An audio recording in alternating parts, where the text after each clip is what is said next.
Okay, hello everyone. Thanks for joining our webinar today. If you have any questions during the session, please submit them using the Q&A button at the top of the interface. Those questions will be answered at the end. This webinar will be recorded and you'll receive a copy delivered to your email account. I hope you enjoy, and I'll now hand you over to our expert, Yoann Lopes, who's the Senior Product Manager at the Qt company. Over to you. Thank you, Sala. Hello, everyone. So, yeah, today's topic is going to be Qt for MCU.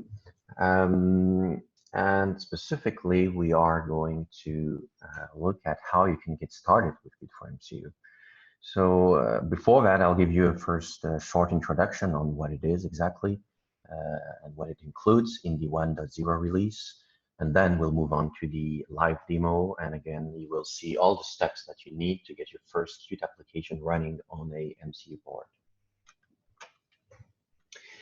But before that, a also short introduction on what Qt is. Maybe there are people now here that do not know what Qt is. So Qt is an all-in-one application framework to basically cover all your development needs for developing on pretty much any platform that exists, from desktop to mobile to embedded. It's mainly C++ based, so or at least you have APIs in C++ for pretty much anything, but it's also based on the QML language, which is specially designed to do graphical user interfaces. It is, as I said, fully cross-platform, so that means that you just write once and then deploy anywhere where Qt is supported, and I will show you in the next slide what are these platforms. And finally, you have also development tools in addition to the framework or the APIs. And mainly these are the Qt Creator IDE, which I will show you today, to do development, debugging, profiling, and so on, as well as design tools to improve the development workflow, to go from design to production with one toolchain. And these ones specifically, which I will not cover today, are Design Studio and 3D Studio. This is the list here of all the platforms we support in general in Qt. We support the main embedded operating system that you see today in embedded devices, so embedded Linux or Windows embedded, but as well as some real-time operating system like UNX, VxWorks, or Integrity. Of course, Qt supports desktop. This is the origin of Qt. So Windows, Linux, and Mac, mobile as well. And something which is new is the web. This we have released in since 5.12 last year, where Qt can be, or any Qt application, even one that has been initially designed for desktop, for example, can simply be recompiled for WebAssembly and then made available to run inside a web browser. But today's topic is MCU, and this is really for Qt, a new platform. So it's embedded, but it's a special type of embedded device because it has much more limited resource that the typical targets where Qt would have been used until now. We actually did some proof of concept more than a year ago to try to run the regular Qt libraries on a microcontroller-based board, but there were several issues. The first one was that, well, Qt requires a POSIX-compliant operating system, which is, well, something which is normally and often not used on microcontrollers, even though there are operating systems available to do that. And then the other one was that regular Qt libraries are, well, let's say just too large, too big for microcontrollers. We were not able to go below 10 megabytes of RAM on a simple Qt application. So this is why we took a new approach, and we decided to keep what makes Qt very powerful and easy to use. That is the Qt Quick framework to design user interface. And we remade a new runtime for Qt Quick, specially designed for running on microcontrollers. It's called the Qt Quick Ultralite runtime. And it's very lightweight. It's much smaller. I will show you a demo after and tell you how much it uses RAM. And the other key difference of this new runtime is that it does not depend at all on any operating system. So that means you can also run a Qt Quick application on bare metal. And if you see if you look at the image now on screen, you see there's another difference, and at least that's what's in scope for the 1.0 release and for the following releases. Qt for MCU only includes a GUI framework, so it's only Qt Quick, and you do not have access to all the regular Qt libraries that do, for example, networking or database access or anything like that, which is not graphical user interface. So for that, when you're using Qt for MCU, you would need to use other third-party C++ or C middleware libraries. So what's in the Qt for MCU 1.0 release? Some of you maybe have tried the evaluation release or the beta release we did back in end of last year. There are some differences in the 1.0, or some things were added basically in the 1.0 release. So let's go through that. Of course, it includes the Ultralite graphics runtime that I talked to you about, but it also contains different Qt Quick APIs, and in addition to the basic one, it contains the Qt Quick Controls, which is a set of common widget, if you can say it this way, like push buttons or switch or checkbox and so on. It is fully stylable, and you can apply themes to this. If you don't, then it will have a default look and feel. It has also different platform adaptations. As of the 1.0 release, these are all for bare metal, and they are for different boards from NXP, STM32, and Renaissance. It also has tooling integration. For now, the Qt Creator integration, which I will show you today, where we'll do all the small project based on this. And it also supports localization to translate your UI to different languages using the linguist tool. And specifically in the 1.0 release, it supports left to right languages. So for example, it excludes Arabic from translations. And of course, it has an extensive documentation on how to do things, and as well as examples with source code. So let's get started with Qt for MCU. If you have everything ready, you can also follow along this webinar and try to reproduce all the steps that I'm doing now. Otherwise, well, you can just watch it, and we are, as Salah said, recording this webinar, and then you can do it later, maybe with a bit more time. So what you will need for this webinar, it's one of either two boards, which are the two we provide a platform adaptation in the evaluation, with an evaluation license for this. The first one is from NXP, it's the i.MX RT1050 evaluation kit, or you can also use the STM32F769i. So today I will show you again both, so that you can use either of them. There are also some hardware requirements which are listed on the screen now. I'm not going to go over all of them. Again, if you want to do it yourself, just install all of these. Something which is important maybe is that today you need Microsoft Windows. The environment is not available yet on Linux, for example, or on Mac. And you need to have CMake, because Qt for MCU is based on CMake, not on QMake. So let me show you now where you can get the Qt for MCU package, because of course, if you want to try that, you will need to get it. If you already have a Qt license, Qt for device creation license, or maybe even an evaluation license, it should already be included inside the installer. So here I have the Qt installer run, and you can see that there is a Qt for MCU category with the package. If you do not have any license, then you can contact us to ask for evaluation license. And then so make sure that you have this package checked. But also, and this is important, you will need to install Qt 5.14 as well. This is required for the translation tools. So yeah, just pick the one you need, either based on Visual Studio, like I did here, or based on debug. And by default, it will also install Qt Creator as well.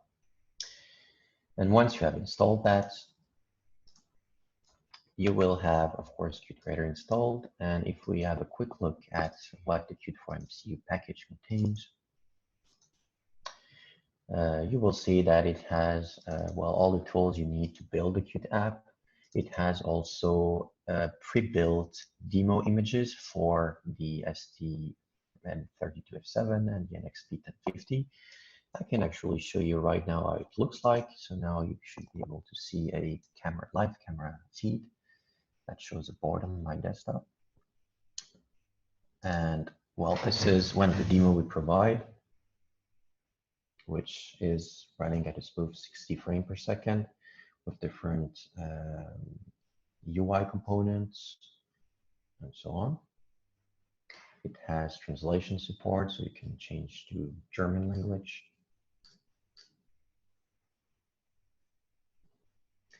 And as I said earlier, Qt for MCU is really designed to be as lightweight as possible. So to give you an example here, this demo that I'm showing you right now is just the program. The binary is a bit less than 200 kilobytes.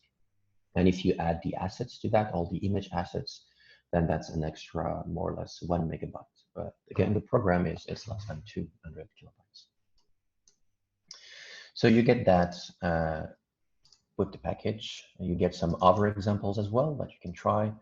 And of course, all the library, pre-built library, you do not get access to the source code of all of Qt for MCU. And of course, the documentation.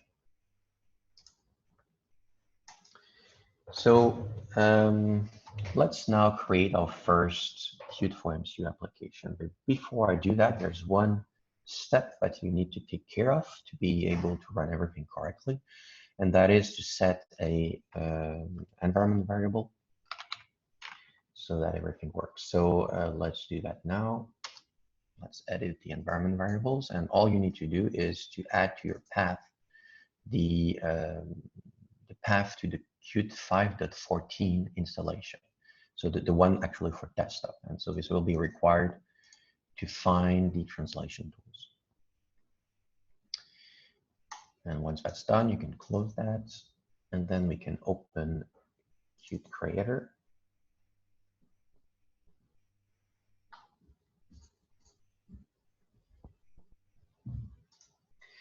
And before we create the project, there are a few steps that you need, or a few configuration steps that you need to do. The first one is to go into the About plugins here inside the Help menu and enable an extra plugins, which is not enabled by default. That's the bare metal plugin. You can type here, just type bare in the field at the top, and then just check this box here. You will need also the MCU support plugin. This one should be enabled by default, but just make sure it is. Then we close this, and we actually need to restart Qt Creator so that it takes effect. All right, and then the next step is to configure the kits, what is called a kit in Qt Creator, so that you're able to build a Qt application for the MCU board. For this, we go inside well, the kits will be here basically. Right now, they are none. There's just the desktop 5.14 kit. And to create the one with the ones for MCU, we need first to go in the device section here. And then inside the MCU tab, And there are a few paths that you need to configure. That is the path to the GCC compiler, as well as, depending on which board you want to use, the path to the board tools. So in this case, it's for STM32. If you want to use the RT1050, you will need to set the path to this Sagar J-Link tool. And of course, the path to the Qt Frames 2 installation, but these should be detected by default. Same for the Sagar J-Link and the STM32Cube programmer. If you leave the default installation path, it will be detected automatically. So all you need to do is to find where your GCC is installed. In my case, it's here. Make sure you use the latest version, because some previous versions are known to cause compilation issues. And once that's done and everything is green here, just click the apply button here. This is what will actually create the kit. And in this case, since I will show you on two different boards, I will do the same for the IMX RT1050. We'll also click apply. And if I go in the kits, now you see I have my two kits for STM32 and for IMX.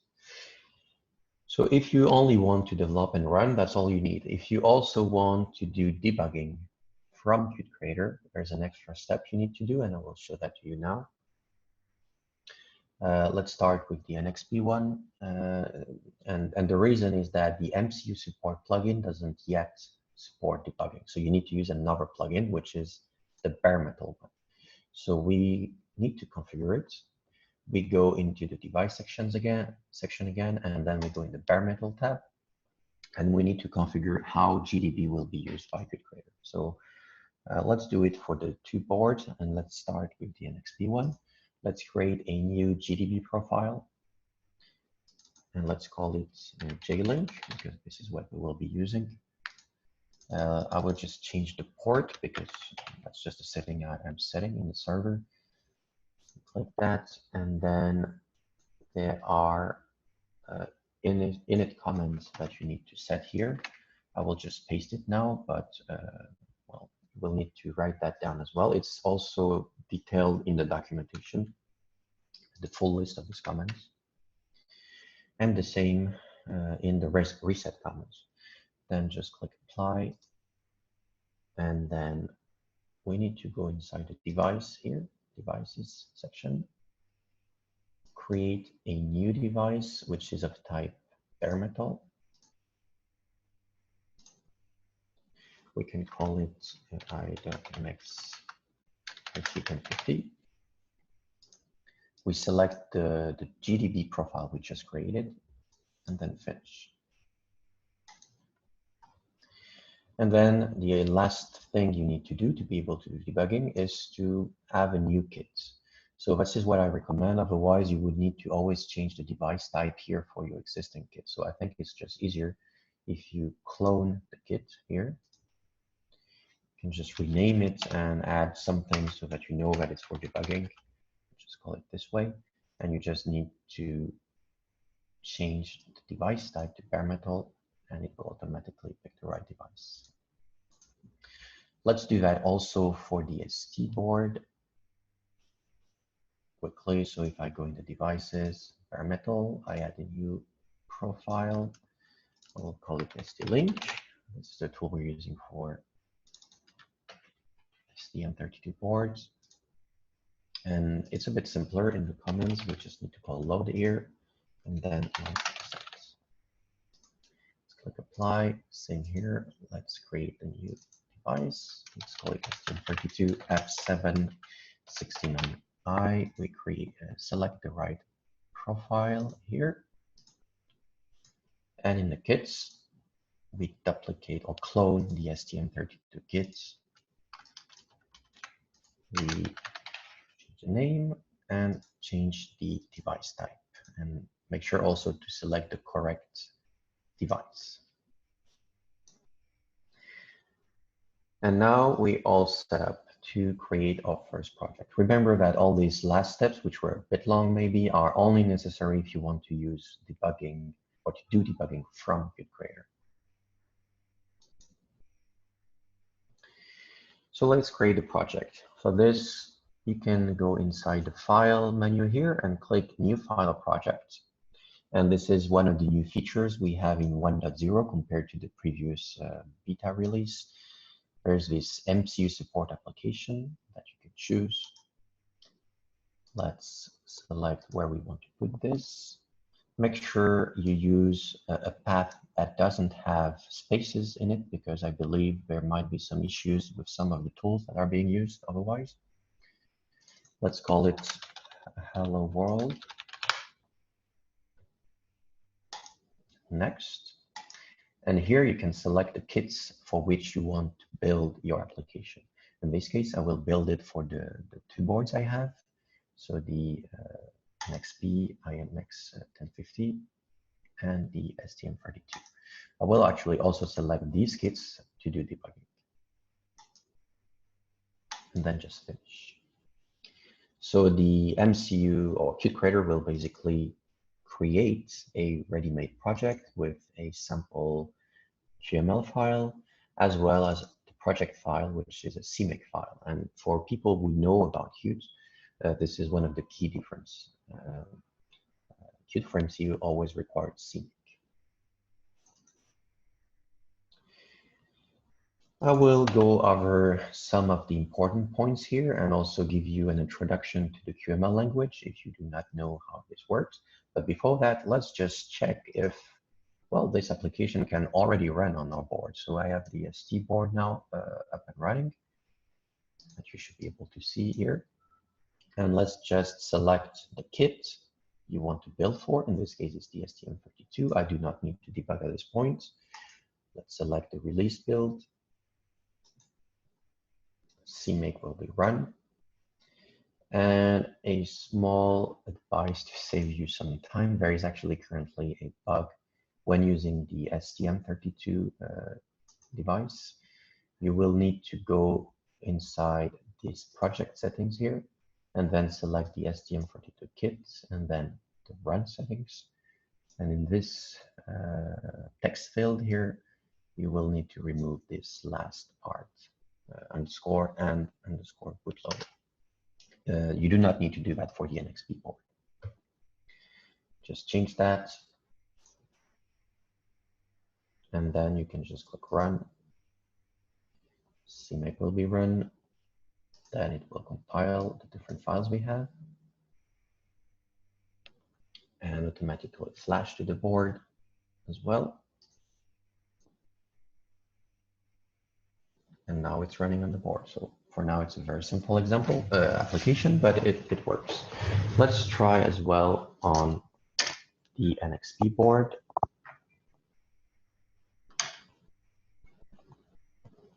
We have the same demo application, and all we need to do to try the same application on the NXP board is to simply change the kit. And same thing, you can just click. By the way, if you open any of the included example, that's all you need to do. Just open it, build, run, and that's it. Let's click run. It should be the same thing. CMake is being run, then the compilation, and then the deployment.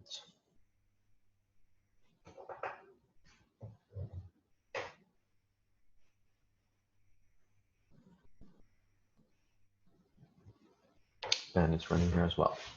Hopefully you can see the text. I think is a bit small, so you might not see very well. I will go back to the to using the ST board to save some time in this webinar. I won't switch between boards for every step that I do. So for the rest of the webinar, I will be using this board.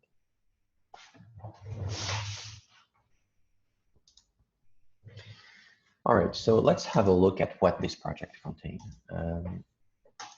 First, let's go inside the project file, so the CMake file. There are some important things here.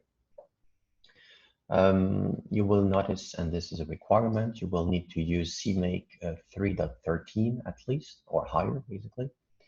And then there are a few things that are required in your CMake project. You will need to find the QUL package, which stands for Qt Ultralite. And this is where it will find the correct libraries. And then there are two key comments that are done here. The first one is this one, which is the cool target QML sources, where you add QML files to your project. So for every new QML file you will need to add to your project, you need to add it here. And finally, you need to link to the Qt Ultralite library, which is done this way. And over detail, if you include C code inside your project, like we will be doing today to access the hardware, make sure to add also this here to avoid some compilation issues.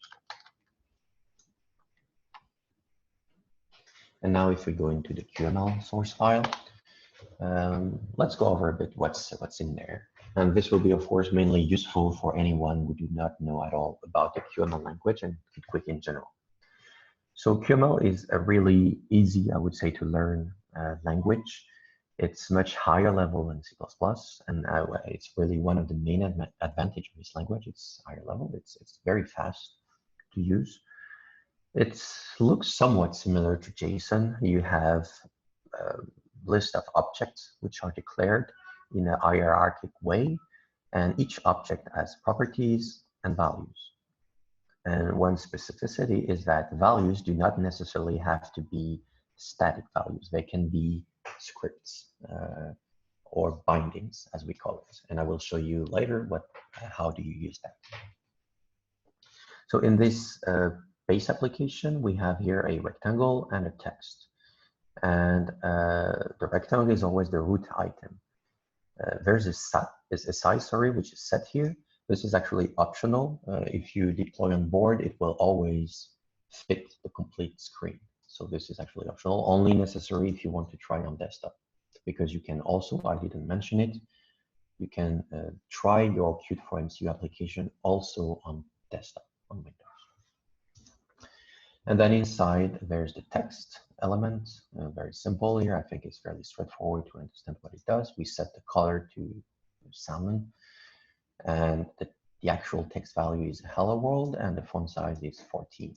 And one important thing here is that we center the text to the rectangle.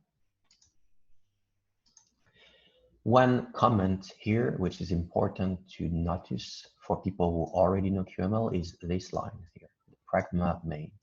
This is not required in normal QML code. When you use it, for example, on embedded Linux or on Windows, you do not need to do that. But when you use QML on Qt for MCU, you will always need to write this line inside the main QML file, basically the main entry point. So let's change a few things in here. First, we will change the color of the text so it's a bit more visible. Let's make this black, just like this. And let's make it a bit bigger as well. So let's instead put a pixel size of 24. Let's select back our STM32 kit. And let's just try to see how it looks like.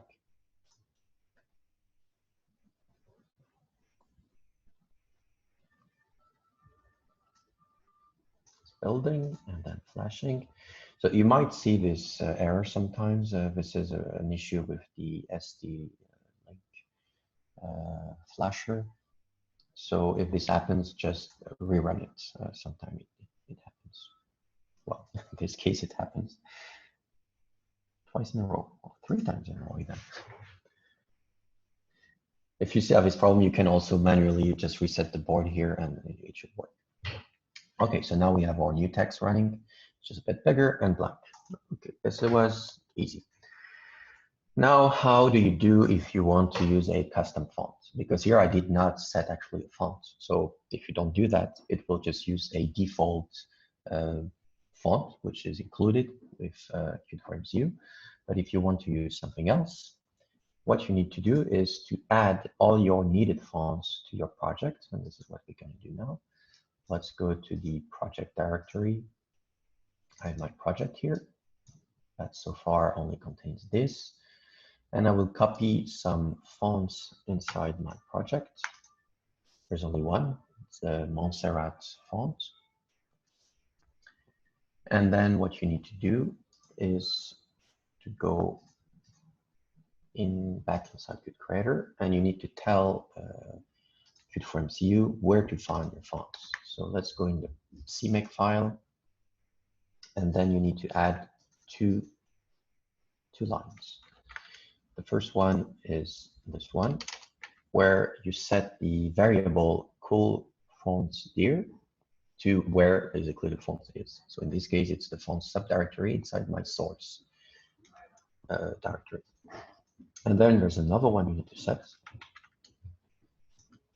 which is the cool default font family variable. And in there, you need to set it, well, basically the default font family. In this case, we have only one font, so of course it should be that one. And that's actually enough if you need only one font throughout all your application. But let's say you have multiple ones, and I would have added, for example, 2 different ones. You would still need to set the default one here. But then in every text element that you have in your QML code, you would also need to set the font family property to the name of your font. In this case, Montserrat. And then now, if we rebuild this project,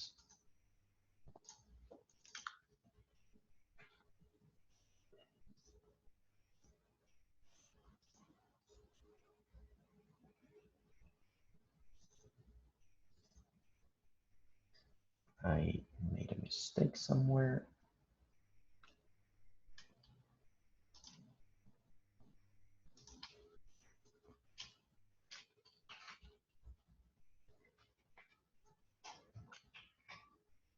All right, it should be right now.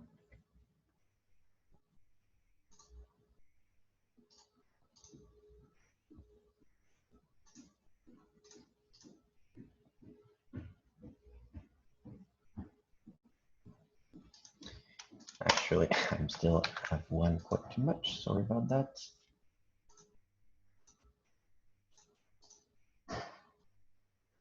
All right. And now if we build it and run it, we should have our text updated with our new font, custom font.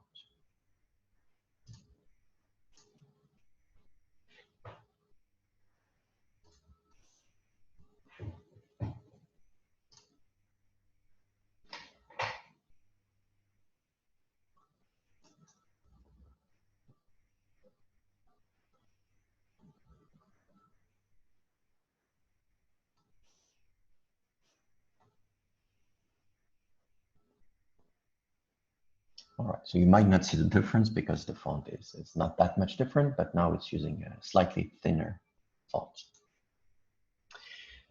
Okay, so we have seen how you can add text to your application. Now let's see how you can add images. So of course, again, same thing. If you want to use images, you will need to add some assets to your project. So let's go back to our project directory, and I will copy some images in there, which right now is simply a Qt logo in the PNG format. Let's go back here, and all I need to do is to add an image type. This is how you add an image to your QML project. And all you need to do to show it is to set the source to the correct location. You need to use relative paths in Qt for MCU always. And then your file. And again, this should be enough. We just compile. Maybe an explanation of how it actually works for both fonts and images. In both cases, it will actually generate all the assets and include it in the binary. So it's not going to load PNGs at runtime as of today, nor is it going to load the fonts. It's all basically converted into a format which is read by Qt, and it's included in the binary so that it's faster to load at runtime.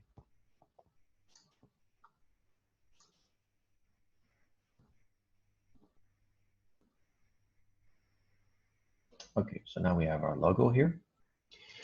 But, well, that's not exactly where I want it. So how do you position item? There are different ways. You could just set, for example, the X and Y position. So that would be a pixel position. But I would say this is not the best way because it won't be scalable. If you need to have your UI reused in different devices, and this is, by the way, again, one of the main points of Qt, then you should not do that. You should use instead dynamic positioning or reactive positioning. So there are different ways to do it. You could use anchors as it's done here, or you can use layouts as well. And this is what I'm going to use here. So you have different way to lay out items, but here I will use a column positioner, where I basically put my text and my image inside that column.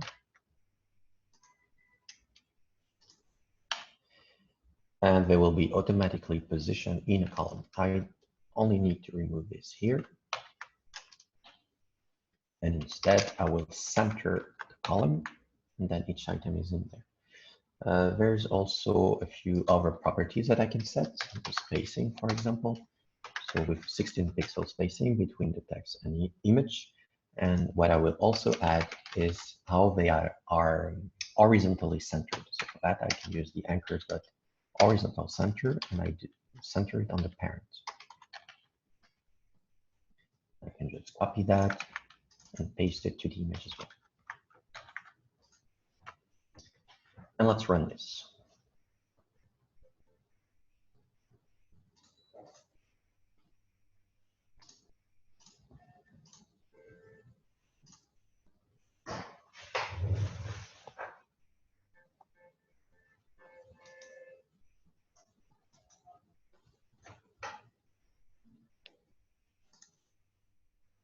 Okay, so now we have our logo and our text, which are centered and aligned vertically. Let's go over some a bit more advanced topics inside Qt for MCU. So now it's how do you add some widgets to this, like again a button or a checkbox and so on. As I said in the introduction, Qt for MCU comes with the Qt Quick Controls module that you can use to create all of these widgets. So to be able to use it, you will need to add some new library in here, which is called like this. I will paste it here. So if you want to use the Qt Quick Controls, just make sure you link your application to this library here. And one comment about this, if you look at the name, you see that it's called Controls Style Default. So this is the one to use if you want to use the default look and feel. If you want to customize it, it would have to be a different one, which is documented. So just have a look at that. Then we can close this. And then in the QML file, the only thing we need to add is to import the correct module. So quick.controls 2.0.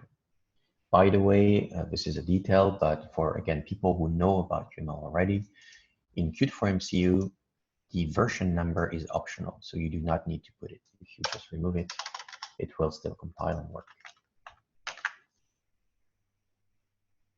And then, well, we are ready to add some other items in here. And let's add a switch button, which will be also vertically aligned in our column in between the text and the image. We'll do the same thing as this so that it's centered horizontally. And then, well, let's do something with it. And this is a good occasion to see one of the probably most powerful and useful concept that exists in QML, which is the bindings. So in this case, what I want to do is I want to have the image visible whenever my switch button is on. And if it's not, then the image should be invisible. And so thanks to the binding mechanism in QML, you can do that in just one line. So I will need to refer to the switch. So for that, you can use the ID property, which lets you give a name to the element. So in this case, I will call it switch.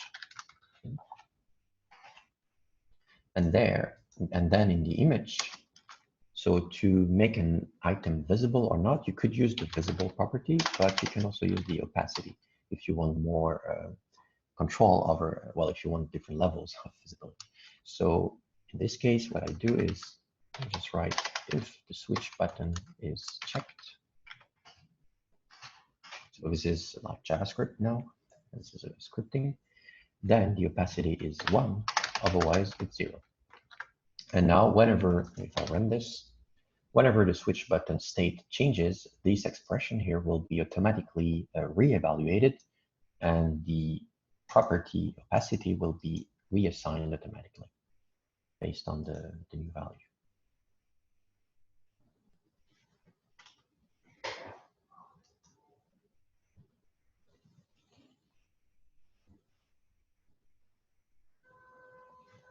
All right, so now since the switch button is off, you don't see the image. I click on the switch button, the logo appears, art disappears. So this is easy.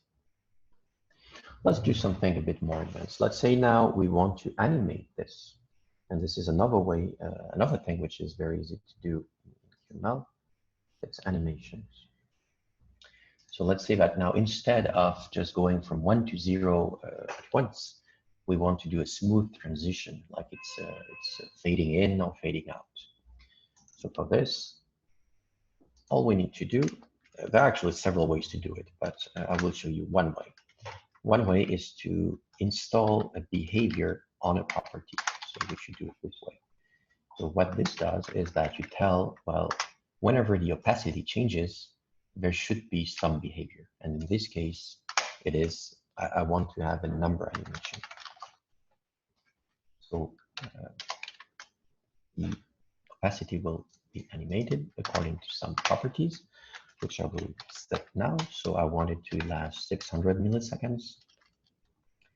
And then I can also, well, that could be enough already, but let's say I want it to look a bit more fancy, and it's not going to be linearly animated.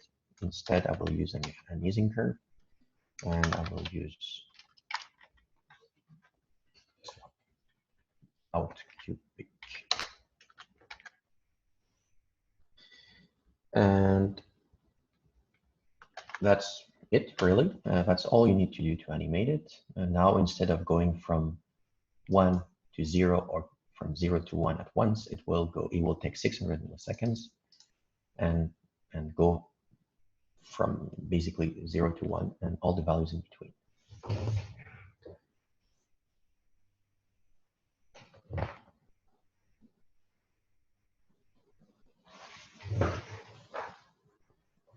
So let's try this. So now you can see that the logo is fading in and fading out when I click.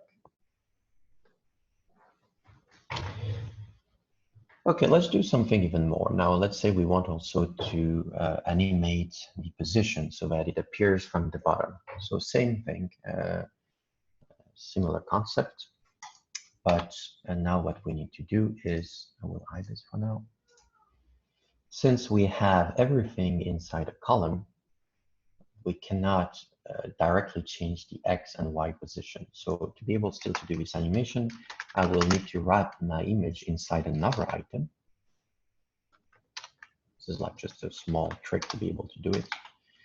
And I will make sure that, let's give a name to this image. Let's call it logo. Let's make sure this item has the same size as our image. So I bind the size basically of the logo to my item size.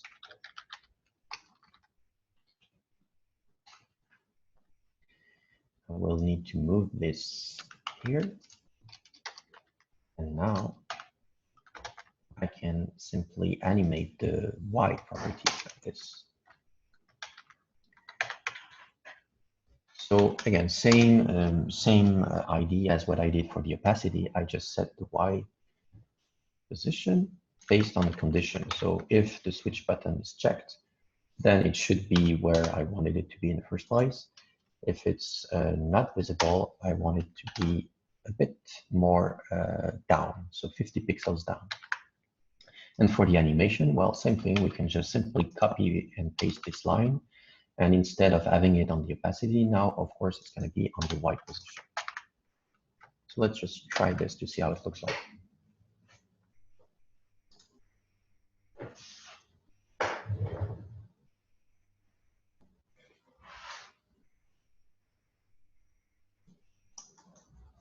I think I should always just press the reset button. And let me show you the camera. And now, all right, we have our logo, which fades in, but also moves from below, from the top, from the bottom. So this is how you can do animation. There are different ways, but then I recommend you to read the documentation on how you can do maybe more complex animation, like with different animations in parallel, for example. So the next step is, I think, very important, and most likely most of you are probably asking yourself now how to do it, is how do I connect all this UI to the hardware? I mean, typically you do not want to do just the UI. It will need to trigger something on the hardware, control it, and so on. So how do you do that with Qt for MCU? Well, it's very similar to how you would do it in a regular Qt application. So for that, you need to use C++. And there's an easy way to access your C++ backend from the QML.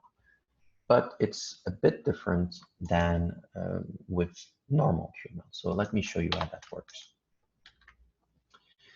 Of course, I'm going to need now to create a C++ class. So let's do that. And actually, before I do that, and not to do the complete steps, I will also copy a few C++ and C files to my project.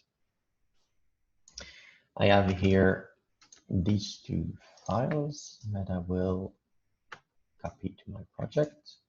These are basically, well, actually, it's just a C function that configures some pins and turn on and off the LED, the user LED, which is here. So I'm not going to show you exactly what it does. It's fairly simple anyway. So all I need to do, so this is basically my backend. It has nothing to do with Qt. And I will just add it to the project.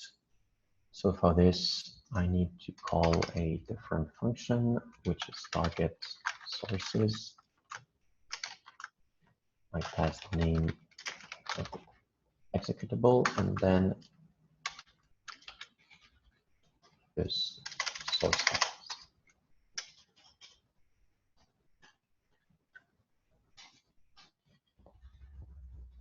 All right, so we have our two C++ source files. I can actually show you what it looked like. You can see here I just have two functions, two C functions, green light switch on and green light switch off with the implementation in there. So now again is we want to call this from QML. So to do that, you need some wrapper basically, which is similar to the concept of QObject in regular QML. So let's add a new C header file, or C++ header file to our project. Let's call it leg wrapper.h, and it's going to be in our project. Right now, when you add a new file, you actually need to add it manually inside the project source file. Let's do this. I have the leg wrapper here.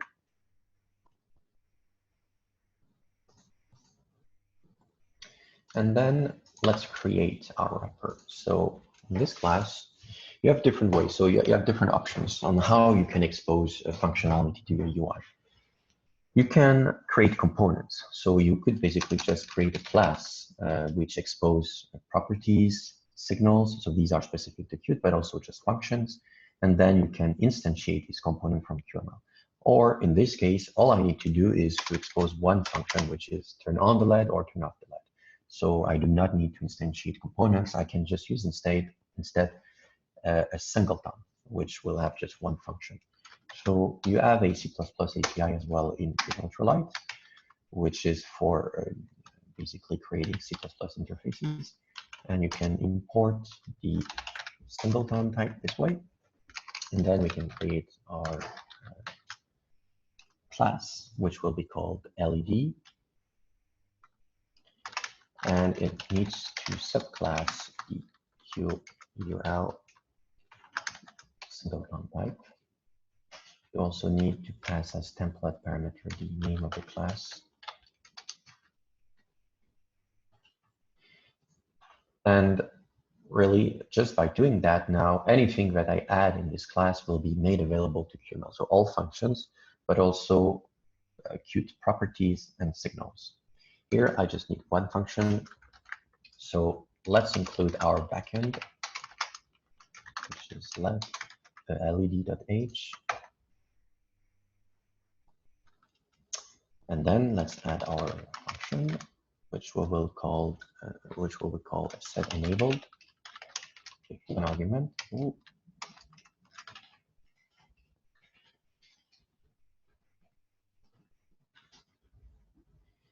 And whenever this argument is true, then we call our C function to turn on the LED.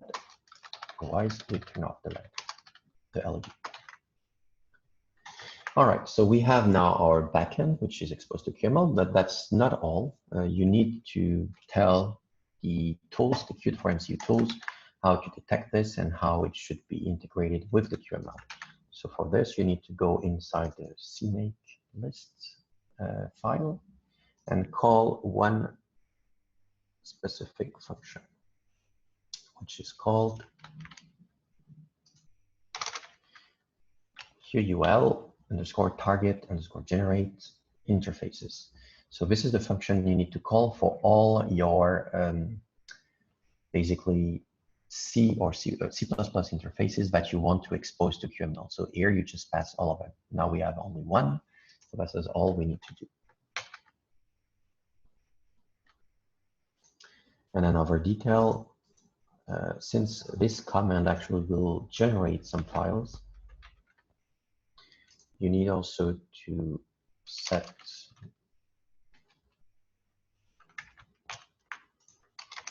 these two, call these two lines to make sure that the source directory as well as the binary or the build directory are included into the include path. Otherwise, you might get some build issues. Okay, so now we did all the piping so that all of these work. We have our backend, we have our wrapper for QML. All we need to do now is to actually call it from QML. So now what we have available in QML is a QML type, which has the same name as this one here, as the C++ class, and that has the same functions. So all we can do is, well, let's do it so that when I switch the button on here, the LED will be on, otherwise it's off. So for this, I can again do a binding, and I used actually the signal handlers in QML. So switch as a signal, which is called, well, checked, changed. So on checked changed, I just called my signal function on my singleton, and I pass as arguments the checked states.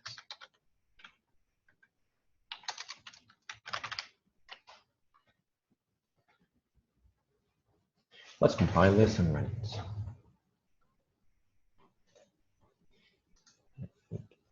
Some issues.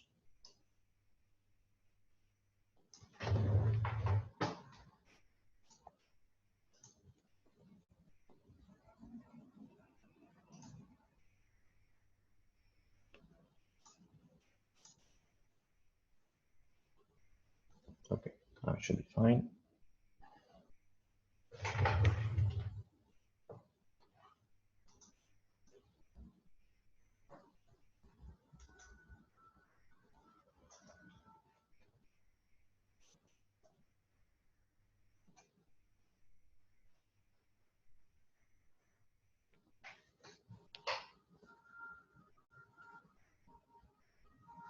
Okay, there's some issue. It is not working. So I must have made a mistake.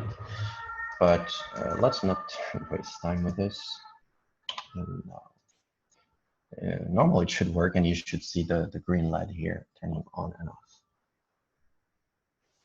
All right, so and now the last step is to show you how you can do translation, since this is supported.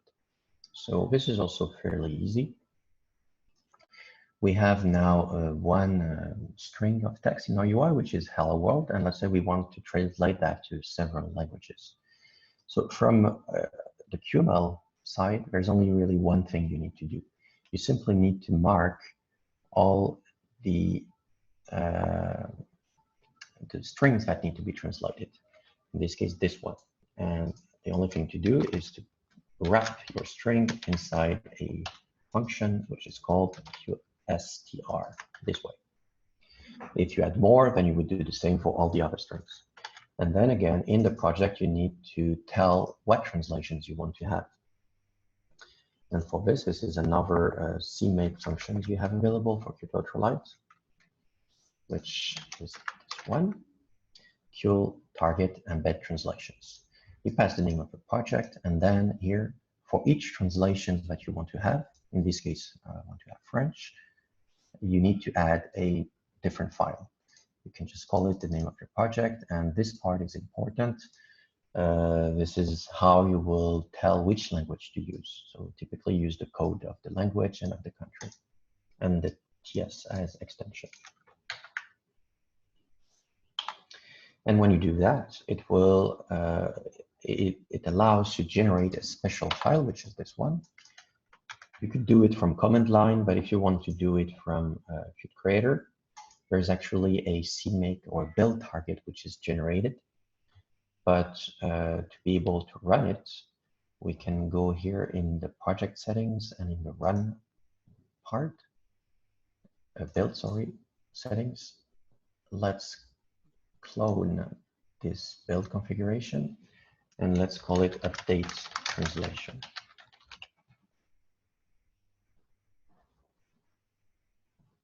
And now if we go in the build settings here, in the details, instead of doing the default build or using the default build target, let's select the update translations target.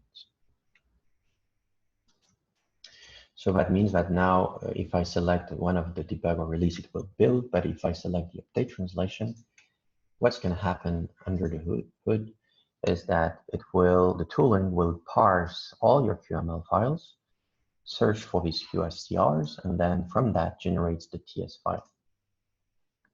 So if we have a look now at our project, there should be, you see this TS file. Right now it's empty. It does not contain any translation. So to do the translation, we can use the linguist tool, which is included with Qt. We can just open, this isn't, by the way, not mandatory. You could do it by hand as well if you want to, but I think it's a bit easier to use the linguist tool. And now you see we have only one string, but it would otherwise list all the strings, translatable strings you have in your application. And if you have multiple languages generated, it would also show all the different language options. And then you just need to type in your translation here in French. Let's mark that as translated. We can save. Just close this tool since we're done with the translation. And now we simply need to, well, somehow change the language. So for this, you have a Qt Ultralite specific property that you can set, which is the, let me show it to you, Qt.UI language. So in this case, what I'm going to do, again, to keep the example simple, whenever my checkbox or switch button is off, I will be using the English language. And if it's on, I will be using the French language. So again, same behavior here. If it's checked, if the switch button is checked, then I use the French language. So this is the name I had set in my TS file, the language code. And if it's not checked, I will use the English. But in this case, I did not actually create an English translation file. English is basically just the language defined in the source. So in that case, I just set source language. And now I can just build and run.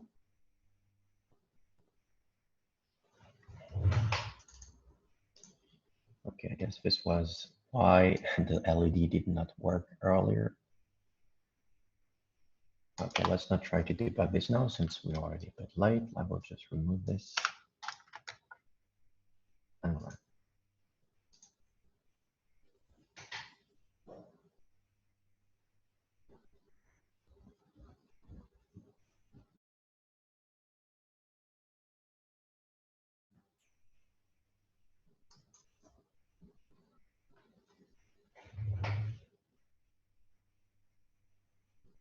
Okay, so now it's in English. And if I switch on, you see that the text is automatically updated with the translation. So in this case, French. All right, so this covers really all the basics that you need in QML to create your application. There's much more you can do, but for that, I encourage you to read the documentation on how you can do more advanced things. One last thing which is worth showing is the debugging, because I actually showed you how to create the different kits to handle it. So very quickly, for debugging inside Qt Creator, you will need, as I said earlier, need to switch to a different kit, the kit we've configured for debugging. Make sure you use the debug build. And right now you need to manually start the GDB server for the board. So in this case, it's for ST, so you need to start the ST-Link GDB server. I already have now, you can, by the way, I will share the slides about what I'm doing now. So all this information will be written down, will be, I think, a bit easier. So you need to go inside by directory where the STM32Cube IDE is installed. And then you can run the GDB server in this way. I'm not going to detail all the options, but just say I need to reset the device.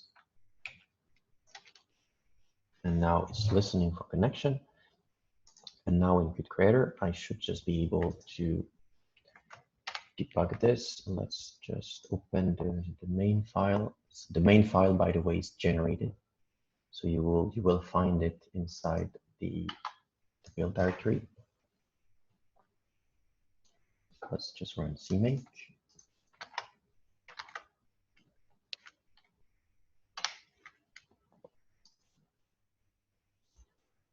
Let's open the hello world, which is actually the main file, main.cpp, same. Let's put a breakpoint here. And now let's debug here. Since the GDB server is running, it should just connect to it and you can start debug this way. All right, so our breakpoints was triggered and you can just note down, all the different debugging functions you typically have. So you can step in, step over, and so on. One comment about this, at this point in 1.0, you can only debug C++ code, so you will not be able to directly debug your QML code here. But since all of this is actually, and I did not explain it, but the way it works is that when you compile, all of this QML code is converted to C++. So if you look at your build directory, you will see that there are C++ files for all of your QML files. So of course, that one you can debug. And that ends our webinar for today. We've seen all the different steps on how you can create your first Qt application for MCU. Hopefully this will be helpful to you and you will be able to create your own.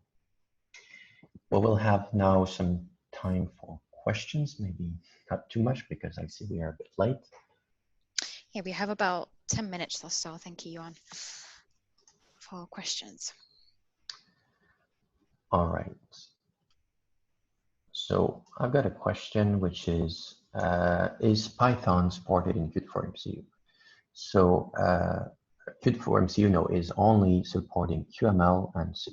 You cannot use Python to debug for Qt for MCU. Then we have a question, which is it possible to use Qt for MCU with an open source license?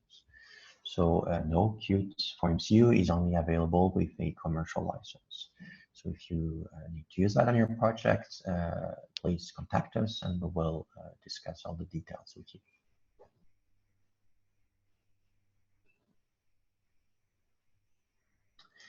There was a question about how to debug. I think we've covered that in the end. Then there's a good question, which is it possible to use Qt Design Studio to generate the QML UI files? So this is kind of a trick question. So it is, in a way it is, simply because it's QML. So of course, any QML code which is generated from Design Studio will be QML, so it can work, except that Qt for MCU has some restrictions. You do not have access to all the APIs that you normally have in normal QML. And today, Qt Design Studio does not have any way to restrict you in what QML you can use. So this is basically the limitation today. You would need to make sure yourself that you do not use any of the features that do not exist on Qt for MCU. Otherwise, of course, then the QML language, the generated QML can be reused as long as you respect these rules. And by the way, this is on the roadmap for Qt for MCU. We will in the future release support or enable basically this in Qt Design Studio so that you can easily basically restrict the QML language to what you can use on Qt for MCU. Then there's a question about the virtual keyboard. So if there's one included in Qt for MCU, as of today, there isn't any included.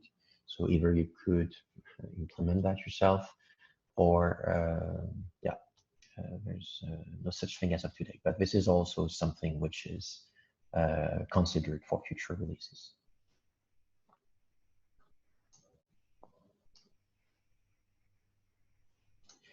Then we have a question about, is there any possibility to rotate the screen? So this is also possible, but with some, basically, at least as of today, it's not doable from QML directly. So one comment here, I didn't show it, but you can apply transformations to items in QML, for example, rotation. So in normal QML, you would be able to do this by just rotating the root item. But this is not possible in Qt for MCU. You can only rotate images and text. So a way you could do that is to really just rotate the whole content of the frame buffer. And I would say this depends on the hardware. For example, if you're using NXP, you might be able to use PXP to rotate the content. Or you could also, another way, this is a bit more cumbersome, but you could just rotate all your assets so that if you need to have all your UI in portrait, even though the screen is in landscape, you could just rotate all the assets and then it's shown this way. This is, again, by the way, a topic that we are currently researching on how to support this easily inside of Qt for MCU. Then we have many questions. We have a question which is there any plan to support SoCs with GPUs? So again, today the scope of Qt for MCU is microcontrollers. So that means Cortex M7s and Cortex M4 today. Typically, these processors do not have a GPU. But I'm saying typically because there are some kind of exceptions, at least some of the ones we support, like the Renesas RH1050, does have some vector-based hardware acceleration, but that's only for 2D. And this is, of course, something that we want to leverage inside of Qt for MCU so that you can get even better performance when using these kinds of microcontrollers. But again, otherwise, most of the microcontrollers we support typically do not have such features. Then we have a question about networking support. So is it possible to use Qt APIs for sending and receiving data over network? So no, this is not possible today because, as I said, Qt for MCU only includes GUI functionality. So if you need to use anything else, for anything else than graphical user interfaces, you would need to use third-party APIs. Typically, often board vendors provide APIs to do, for example, networking. Then there's a question about if Qt for MCU will support QMake in the future, and the answer is no. Qt for MCU will be only exclusively based on CMake. And a side comment on this is true for Qt in general. If you haven't been following news on Qt in Qt 6, we will also switch all of Qt to CMake instead of QMake. Then we have a question, is it possible to start the application from a C++ file instead from a QML file? And the answer is no. Today, the main entry point in a Qt for MCU application is always a QML file.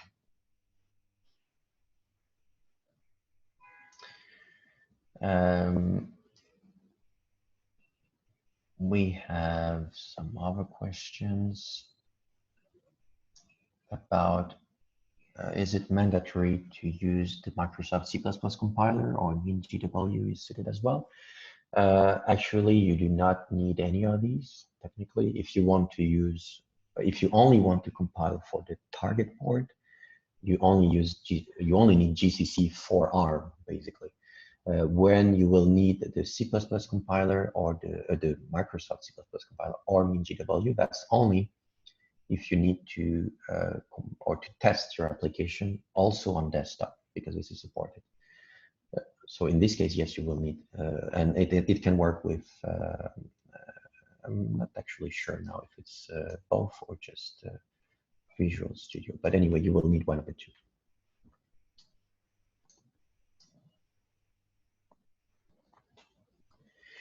There's a question about someone asking how can other boards being used, like for example, the STM32F746G. So for any board that we do not support out of the box, then we can basically port the Qt for MCU package to any other board. So typically in this case, if you want to use that board, you would need to contact us, and we can discuss how we can port this as a service for you. And I will take 2 extra questions, even though I'm sorry we have even more questions, but I don't think we will have time to answer all of them. So I will take 2 extra questions, and any extra ones, please forward them to us, and then we can answer to you by email. So the next question will be, is it possible to use data models in C++ to the QML language? And yes, this is possible. I did not show it today. So in addition to exposing your C++ code through objects and singleton, you can also use list models. It's a Qt for MCU specific API, but it's there and you can do it.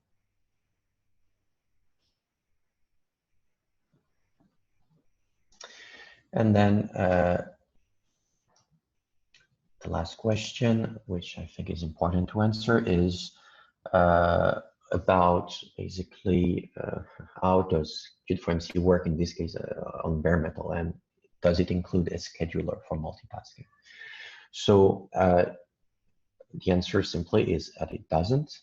When you use Qt for MCU on bare metal, there is no task scheduler. So you would have just one single thread of execution, and then you need to take care of anything that needs to be synchronized or not. But this is why we're currently working on porting Qt for MCU as well on different real-time operating system for MCUs. So the first one we will support, and that we are currently working on, is FreeRTOS. So of course, then if you use FreeRTOS or Qt for MCU on top of FreeRTOS, that means that then you have a scheduler, and you will be able to use threads. So there will be a C++ API in Qt for MCU to create threads, and then to potentially do different stuff, like for example, for connectivity inside a separate thread, while the UI will be done in another thread. So again, this will be enabled by the support of real-time operating systems like FreeRTOS.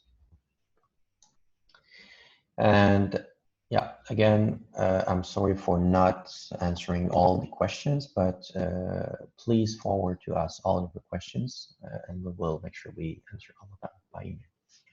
Thank you. Thank you, Yoann. Yeah, like you mentioned, if unfortunately we ran out of time today, but if you have more questions that we didn't go over, please send us an email at info@qt.io, and we'll answer them for you then. But thanks again, Yoann, for your presentation, and thanks again for everyone for joining, and I'll see you next time.